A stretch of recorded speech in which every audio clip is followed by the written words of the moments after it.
from village greens to the battle zone, they knew the risks they were taking. Death or injury, a humiliating defeat, followed by merciless retaliation.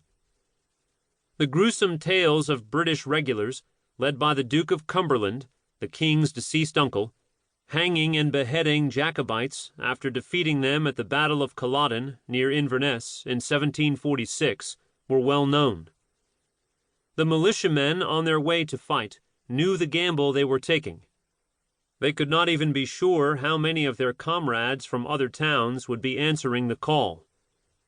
Robert A. Gross, in The Minutemen and Their World, described the people of Concord as reluctant revolutionaries. They were indeed, and so were their neighbors in the nearby towns of Lexington, Bedford, Acton, Sudbury, Carlisle, Billerica, Lincoln, Weston, Waltham, and Woburn. In fact, the same could be said of the militiamen in every Massachusetts town. Reluctant or not, the farmers and artisans of the country towns were determined to fight it out. They were not going to allow London to rule them unchecked and turn them into the wretched peasants found in the British Isles. The standard of living in Massachusetts was higher than in any other part of the empire, higher, in fact, than anywhere else in the world. The country people were determined to protect it. The latest edicts of king and parliament had convinced them that their not-so-benign rulers intended to take away their political power, appropriate their land, and impose the Anglican Church. They feared that Britain, if left unchecked, would reduce them to penury. It was no secret that Ireland's Catholics, who constituted perhaps 80% of the population, no census had ever been taken, were worse off than even the peasants of Eastern Europe. It was not hyperbole when the farmers and artisans of Massachusetts, who were 90% of the population, spoke of not wanting to become enslaved.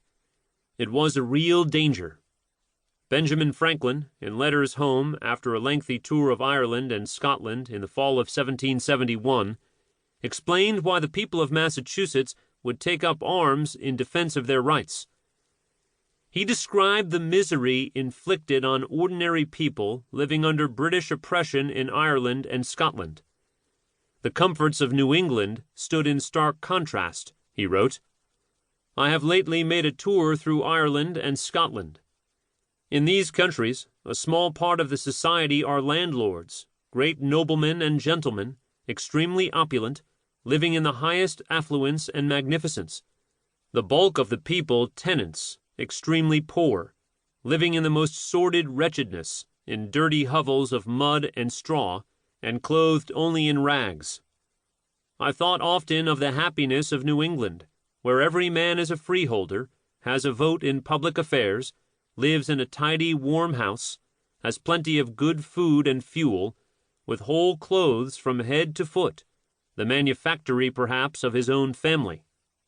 Long may they continue in this situation.